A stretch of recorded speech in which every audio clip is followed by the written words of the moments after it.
जैसे कि summer season start हो गया है तो कच्चे आम तो हर घर में मौजूद ही होंगे। तो आज मैं आपके लिए लाई हूँ कच्चे आमों की एक ऐसी मज़ेदार सी रेसिपी जिसे आप बनाकर महीनों के लिए सेव कर सकते हैं। इसके एक बार इस्तेमाल से आपके अंदर की सारी गर्मी जो है वो निकल कर बाहर आ जाएगी।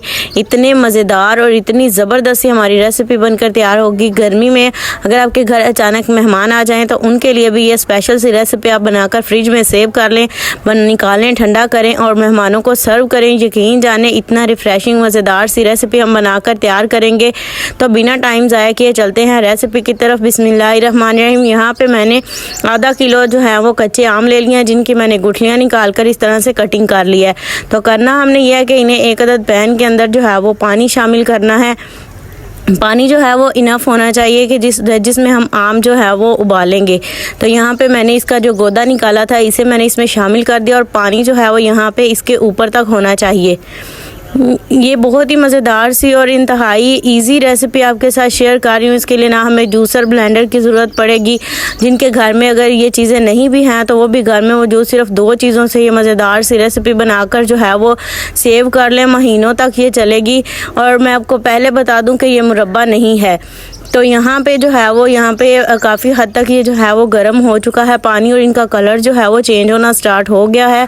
अब हम इस तरह से हल्का सा स्पैचुला की मदद से जो है वो इनको हिला देंगे। आम जो हैं वो अगर आपने काट कर पहले रखने हों तो आप इन्हें जो है वो पानी में ही रखा करें, वरना ये काले होना स्टार्ट हो जाते हैं। जो कच्चे आम होते हैं उनकी बात कर रही हूँ। तो यहाँ पे देखें माशाल्लाह काफ़ी हद तक ये उबल चुके हैं और ये लग रहा है मुझे कि जैसे ये अच्छे से कुक हो चुके हैं। हमें इन्हें 100% तक जो है वो कुक करना है। कोई भी ज़रा सा भी जो है वो इसमें कच्चापन बाकी नहीं रहना चाहिए, क्योंकि हमने इसका गोदा निकालना है और आगे चल कर जो हमारी रेसिपी में काम आएगा। यहाँ पे देखें माशाल्लाह काफ़ी हद तक ये कुक हो चुके हैं। मीडियम टू लो फ्लेम पर आप इन्हें रख कर जो है वो अपने हज़ारों काम निपटा सकती हैं। तो यहाँ पे जो है ये देखें माशाल्लाह कितने ज़बरदस्त इसका कलर भी चेंज हो चुका है और तकरीबन ये गल चुके हैं। इस स्टेज पर जो है वो हम इन्हें चेक कर लेंगे कि आया ये हमारा जो गोदा है, पल्प जो है वो अच्छे से रेडी हो चुका है। तो यहाँ पर देखें माशाल्लाह ये काफ़ी अच्छे से रेडी हो चुका है। अब हमने करना क्या है, इतनी आसान रेसिपी शेयर कर रही हूँ आपके साथ। अभी तक अगर आप मेरी वीडियो पर टिके हुए हैं तो यकीनन आपको ये रेसिपी पसंद आ रही है। तो वीडियो को लाइक कर दें और अच्छी वीडियोज़ के लिए चैनल को ज़रूर सब्सक्राइब कर लें। तो यहाँ पे जो है वो हम इस तरह से एक छन्नी लेंगे और हम जो है वो इसका सारा पानी निकाल कर ये जो गोदा है इसको अलग कर लेंगे। तो यहाँ पे देखें मैंने इसको जो है वो छन्नी में डाल लिया है। हम इस गोदे को जो है वो इसमें से सारा पानी खुश्क करके इस्तेमाल करेंगे और जो नीचे का पानी है वो भी हम छान कर जो है वो साइड पर रख लेंगे, जो आगे चलकर हमारी रेसिपी में काम आएगा। तो यहाँ पे जो हमने गोदा छाना था वो मैं आपको दिखाती हूँ। उसका हमने करना क्या है, एक अदद इस तरह से आपने छन्नी ले लेनी है बारीक, जिससे हम मैदा वगैरह या सूजी वगैरह छानते हैं। तो अब हम इसके ऊपर जो है ये पल्प निकालेंगे जो हमने उबाल कर रखा था। तो अब हमने एक स्पून ले लेनी है और स्पून की मदद से जो है वो इसको मसलना स्टार्ट कर देना है, बिल्कुल इस तरीके से देखें। और इतना आपका जो है वो ये आम का पल्प जो है वो इतना कुक होना चाहिए कि जब आप इसे इस तरह से मसलें तो इजीली जो है वो इसका गोदा नीचे से, ये देखें अभी भी आपको नज़र आ रहा होगा कि ये बहुत ही अच्छे से कुक हुआ है। और ये देखें माशाल्लाह इसका गोदा नीचे जो है वो आपको वाज़िया दिखाई दे रहा है। इसी तरह से जितना हमने सिरप बनाना है हम उतना ही निकालेंगे। तो यहाँ पे हाफ़ मैंगो की जो है वो मैंने निकाल लिया है पल्प। तो अब हम जो है वो इसे करना कि ये ऊपर वाला भी आपने फेंकना नहीं है। जो हमने पानी जिसमें से आम निकाले थे उसमें डालकर इस पानी को छान लेंगे हम। तो यहाँ पे इसको एक साइड पे रखेंगे। चलते हैं नेक्स्ट स्टेप की तरफ। यहाँ पे पैन के अंदर जो है वो मैं यहाँ पे शामिल कर रही हूँ 2 कप चीनी। ये 2 कप चीनी जो है वो मैं 1 बॉटल शरबत की तैयार कर रही हूँ। तो उसके लिए मैंने जो है वो 2 कप चीनी लिया और जो पानी हमने बचा कर रखा था वो मैंने इसमें शामिल कर दिया है। तो बहुत ज़्यादा नहीं आपने डालना, 1 कप के करीब ही जो है वो पानी डालना है। जैसे ही पानी हमारा हल्का सा गर्म हो जाएगा तब हम इसके अंदर जो हमने गोदा निकाला था आम का वो हम इसके अंदर डाल देंगे और इसे अच्छे से जो है वो स्पैचुला की मदद से जो है वो मिक्स कर देंगे इसके अंदर।